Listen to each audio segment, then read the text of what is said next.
بسم اللہ الرحمن الرحیم عن ابی ہریرہ رضی اللہ عنہ انہ قال قال رسول اللہ صلی اللہ علیہ وسلم من عاد مریضا نادى مناد من السماء طبت وطاب ممساک وتبوأت من الجنة منزلا رواہ ابن ماجہ۔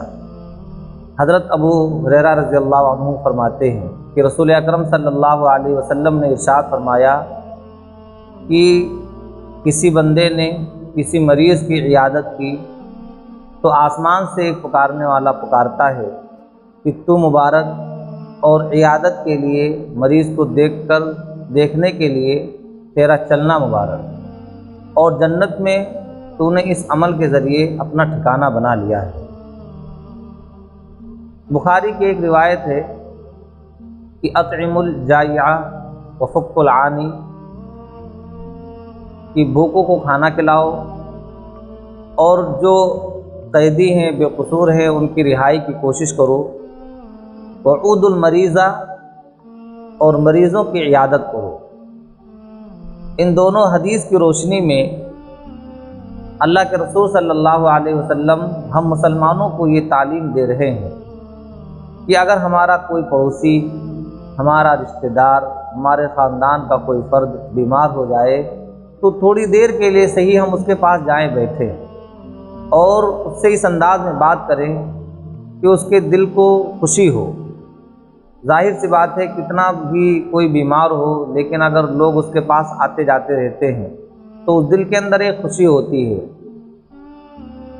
اور اسلام یہ چاہتا ہے کہ لوگوں کے اندر پیار و محبت قائم رہے۔ یہ اسلام کی تعلیم ہے۔ اور مسلمان کا آج عمل کیا ہے؟ آج ہم نوجوانوں کا خاص طور سے یہ عمل ہے کہ رشتہ دار اور خاندان اور پڑوسی کے لوگ تو دور کی بات ہے، اگر ہمارے ماں باپ بیمار ہو جاتے ہیں،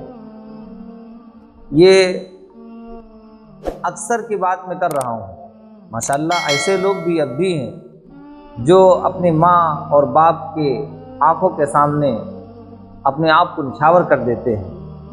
ہر ایک بات پر لبیک کہتے ہیں، لیکن اکثر کا یہ حال ہے کہ آج ہر وقت موبائل ان کے ہاتھ میں رہتا ہے، اور ماں باپ اگر بیمار ہیں تو ہم ان پر اگر بہت بڑا احسان کرتے ہیں تو یہ کرتے ہیں کہ دوا لا کر کے دے دیتے ہیں، اور اس سے بھی بڑا احسان تو پوچھ لیا کہ دوا ہے کہ نہیں۔ آج ہم نے اپنے ماں باپ کے پاس بیٹھنا چھوڑ دیا ہے۔ ان کے پاس اگر ہم بیٹھتے ہیں تو موبائل لے کر کے اپنا اسکرین میں لگے رہتے ہیں۔ یہ ہم مسلمانوں کا حال ہوتا جا رہا ہے، جس کی تعلیم یہ ہے کہ، اور خوشخبری یہ ہے کہ اگر کوئی کسی مریض کی عیادت کرے تو آسمان سے اللہ تعالیٰ پکارنے والے بندے کو بھیجتا ہے کہ جا کر کے پکارو اور یہ بتا دو کہ تو مبارک ہے اور تیرا یہ جانا مبارک ہے، کسی مریض کو دیکھنے کے لیے جانا مبارک ہے، اور جنت میں تو نے اپنے لیے گھر بنا لیا ہے۔ اتنی بڑی فضیلت ہے، اور یہ حال ہم سب کا اپنے ماں باپ کے ساتھ ہے، جبکہ اللہ تعالیٰ نے ماں باپ کے سلسلے میں اتنی بڑی بات کہی ہے کہ اللہ کے بعد اگر کسی کا مرتبہ ہے تو ماں باپ کا ہے۔ لا تعبدون الا اللہ وبالوالدین احسانا، کہ اللہ ہی کی عبادت کرو اور والدین کے ساتھ بہترین سلوک کرو۔ تو آج ماں باپ کے ساتھ ہمارا یہ رویہ ہے کہ ہم ان کی صحیح سے تیمارداری نہیں کرتے ہیں، ہم ان کا خیال نہیں رکھتے ہیں، جبکہ حدیث کے اندر ایک عام سی بات کہی گئی ہے کہ کسی مریض، اگر کوئی شخص کسی مریض کی عیادت کرے، یہاں پر مسلمان اور غیر مسلم کی بھی بات نہیں کہی گئی ہے، مریض کوئی بھی ہو، چاہے وہ مسلمان ہو یا غیر مسلم ہو،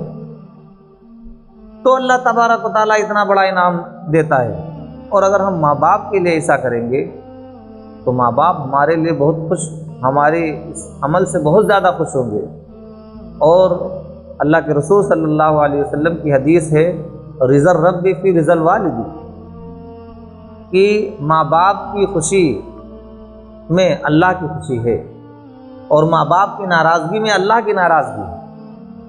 ایک حدیث میں کہا گیا ہے، ہما جنتوں کا ونارک، ماں باپ ہی تمہارے جنت ہیں اور وہی دونوں تمہارے دوزخ ہیں، یعنی اگر ان کی صحیح سے خدمت کرو گے، ان کو خوش رکھو گے تو جنت ہے، اور اگر ان کو ٹھکراؤ گے، ان کو پریشان رکھو گے، ان کے حقوق کو ادا نہیں کرو گے، ان کے دل سے بد دعا نکلے گی، کبھی کامیاب نہیں ہو سکتے، انجام ٹھکانہ جو ہوگا وہ جہنم ہوگا۔ اس لیے ہم لوگ یہ طے کریں اور یہ عہد کریں کہ ہم ایک مسلمان ہیں، اسلامی تعلیم کو ہم سیکھ رہے ہیں، اور سیکھ کر کے ہم اس پر عمل کریں گے۔ کوئی بھی اگر ہمارے خاندان میں سے، پڑوسی میں سے، رشتہ دار میں سے کوئی بیمار ہو تو ہم اس تک پہنچیں، اور خاص طور سے ماں باپ کا تو بہت ہی زیادہ خیال رکھیں، ہر وقت ان کی مزاج پرسی کریں، اگر وہ بیمار ہو جائیں تو ان کے ہاتھ پاؤں عام دنوں میں بھی دبائیں، اور ایسے موقع پر زیادہ ضرورت ہوتی ہے ان کے پاس بیٹھیں، ان کو ٹائم دیں۔ ان لوگوں نے ہمیں اس وقت ٹائم دیا ہے جب ہم کچھ نہیں کر پاتے تھے، ہم بے بس تھے، لاچار تھے، مجبور تھے۔ اللہ سے دعا ہے کہ ہم لوگوں کو اسلامی تعلیم پر عمل کی توفیق عطا فرمائے۔